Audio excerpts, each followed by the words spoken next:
Bonsoir à tous, nous sommes le vendredi 22 mars et je suis heureuse de vous retrouver pour une nouvelle page d'actualité. À la une de votre JT, début des travaux pour l'abattoir de Saint-Martin.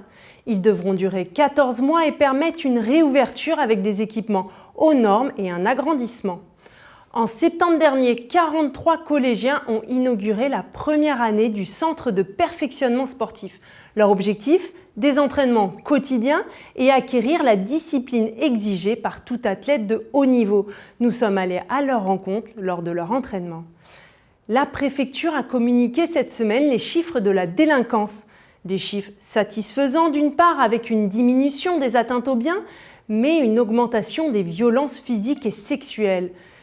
Et à la fin de notre JT, comme chaque semaine, nous vous proposons notre feuilleton Portrait de Saint-Martinoise. Aujourd'hui, je vous emmène dans l'univers de l'artiste Cindy Choisy. Et pour commencer ce JT, une nouvelle que l'on n'attendait plus. La gare maritime de Marigot va rouvrir ses portes. L'inauguration se tiendra demain après-midi en présence du ministre français délégué au transport, Patrick Vergrit, actuellement en déplacement dans les Antilles.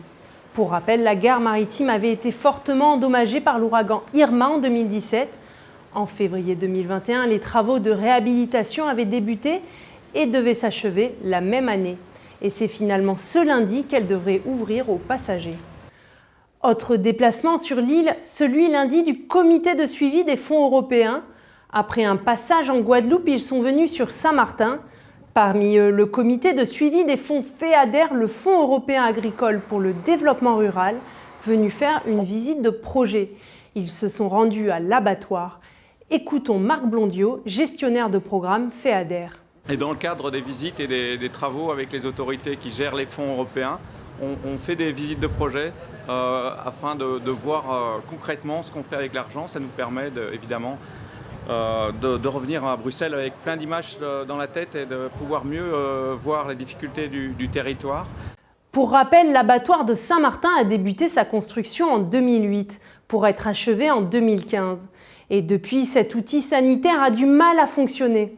En novembre dernier, il a de nouveau fermé suite à la fin de l'agrément sanitaire provisoire nécessaire à son fonctionnement. Lors de la visite du site par le comité des fonds européens, la société exploitant l'abattoir a annoncé qu'à partir de ce jour, les travaux d'une durée de 14 mois débutaient. Remettre aux normes le lieu est l'une des priorités. Explication.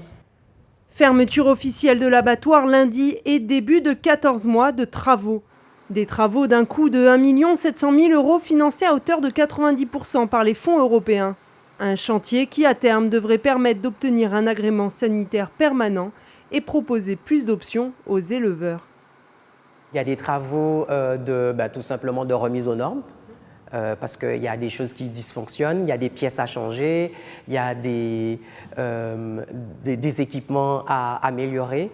Il y a ceux qui n'existent pas. Par exemple, je vais vous citer, aujourd'hui, un éleveur qui vient faire abattre son animal ou un boucher qui vient faire abattre son animal au sein de l'abattoir, ne récupère pas le sang, ne récupère pas les pattes, ne récupère pas la tête, ni les abats rouges, ni les abats blancs. Et tout ça parce que tout simplement, on n'est pas équipé pour.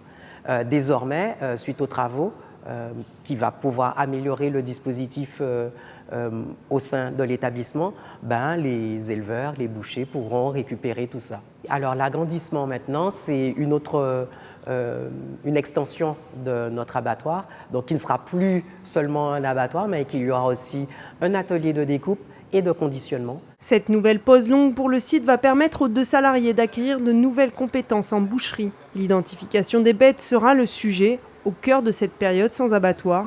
De son côté, la collectivité a promis des aides financières pour les éleveurs.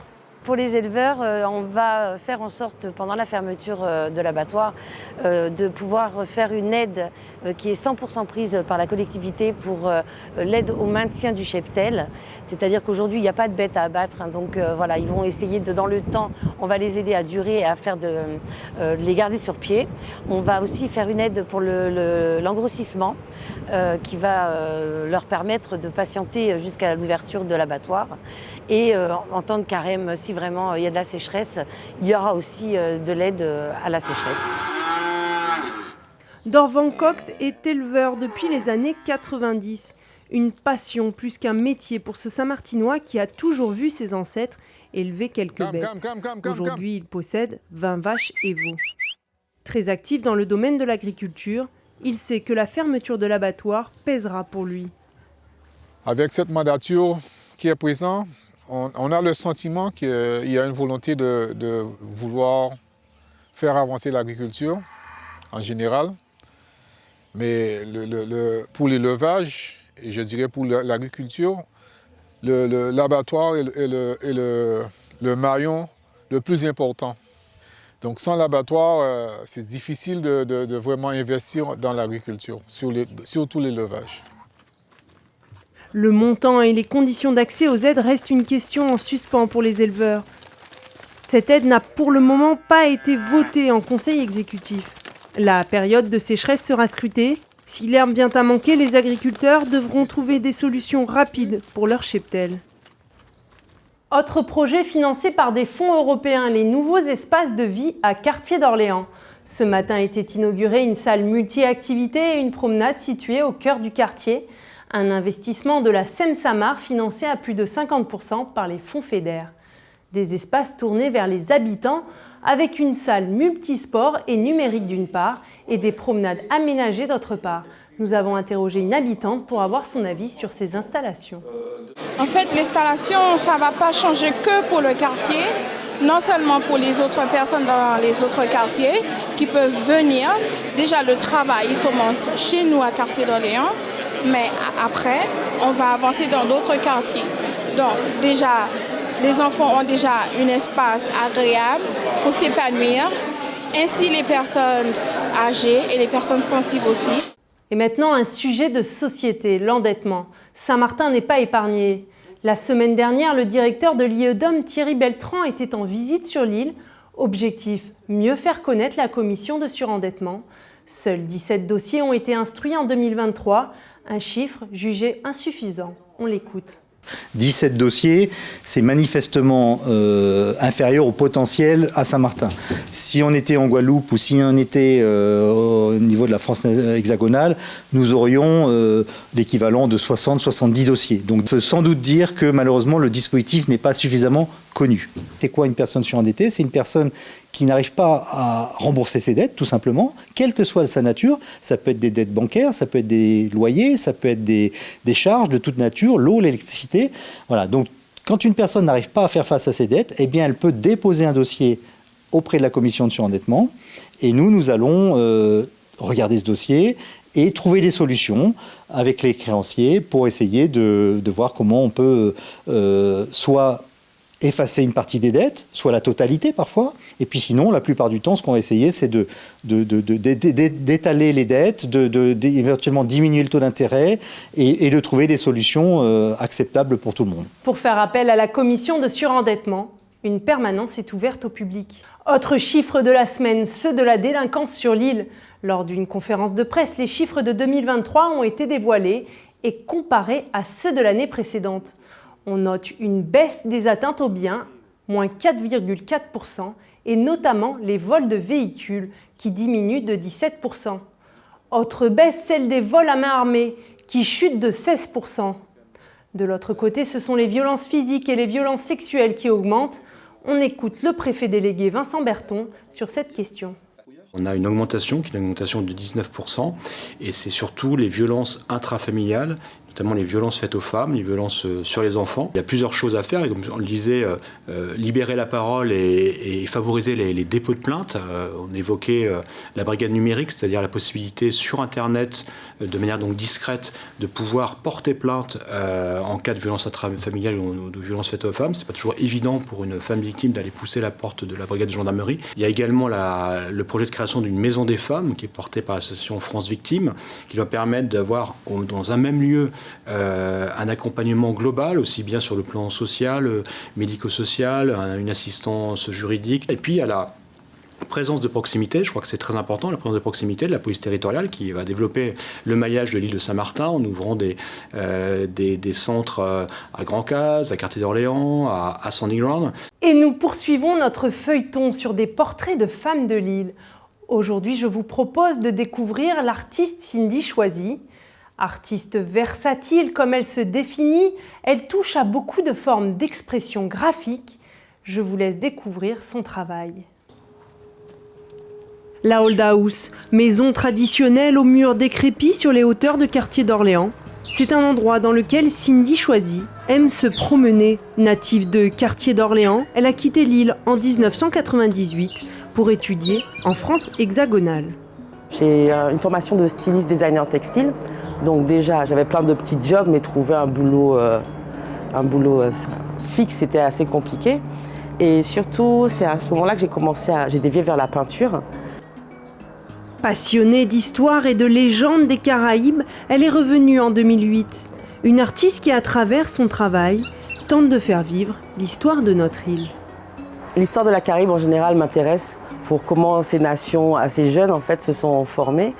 Et surtout, il n'y a pas grand-chose sur l'histoire de Saint-Martin, de plus en plus, mais il y a comme un vide. Donc je pense que c'est intéressant d'appuyer sur les points importants et historiques.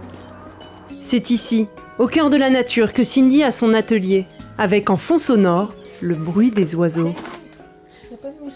Dans son travail, on retrouve les plumes de ces oiseaux qui l'entourent. Mais pas que. Là, je suis en train de créer une chimère. C'est une espèce d'hybride entre composants électroniques et plumes que j'essaie de faire ressembler à un animal mythique ou mystique. Avec une vieille petite ampoule, un circuit imprimé de souris d'ordinateur, du cuivre, un truc un peu improbable. Le circuit électronique fait partie de ses œuvres depuis quelques années. D'abord dessiné dans ses peintures, il a pris une place particulière dans ses dernières créations. Après le cyclone Irma, quand on a vu les dégâts, quand je suis rentrée dans la chambre de mon frère, qui lui a fait des études d'électronique vraiment poussées, il y avait toutes ces malles qui étaient ouvertes sur le sol. Et c'est comme si j'avais vu des bonbons. Et je me suis dit, c'est génial, que je vais les utiliser pour mélanger avec des objets. Je ne savais pas encore comment. Mais du coup, j'ai trouvé ça tellement intéressant que j'ai commencé à démonter tout ce que je pouvais trouver comme électronique abîmée. J'ai eu plusieurs mois où je n'ai pas créé du tout et je faisais que dépecer les différentes machines. Ici, ça vient d'un téléphone et on peut voir la petite caméra. En février dernier, Cindy a présenté pour la première fois ses dernières créations lors de l'exposition Futurist Artefact.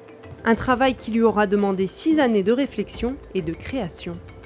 Les possibilités d'avenir sur les îles de la Caraïbe, et en considérant toute la situation globale actuelle, le climat, les tensions géopolitiques, etc., le problème d'énergie.